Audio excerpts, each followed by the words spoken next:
ভিডিওটি খেয়াল করুন। আল্লাহ আল্লাহ, আমরা মুসলমান সবাই এই দিন দুনিয়ার আমরা যে এই পৃথিবী দেখি, এই পৃথিবীর মালিক কে? আল্লাহ। এই সূর্য নক্ষত্র যা দেখি তার মালিক কে? আল্লাহ। বেহেশতের মালিক কে? আল্লাহ। দোজখের মালিক কে? আল্লাহ। আচ্ছা দাঁড়ান, এবার আপনি বসেন এখানে। আপনারা সকলেই সাক্ষী দিলেন দোজখের মালিক আল্লাহ, বেহেশতের মালিক আল্লাহ, এই পৃথিবীর মালিক আল্লাহ, কাবার মালিক আল্লাহ। আরে ভাই, যেটার মালিক আল্লাহ সেটা কি অন্য কেউ দেওয়ার ক্ষমতা রাখে? রাখে না। তাহলে কি দাঁড়ালো?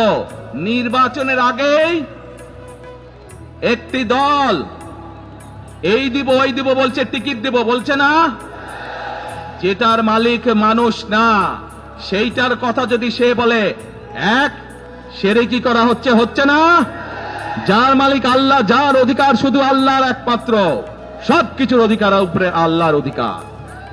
কাজেই আগেই তো আপনাদেরকে ঠকাচ্ছে, নির্বাচনের ফলে তাহলে কেমন ঠকাবে আপনাদেরকে বোঝেন এবার।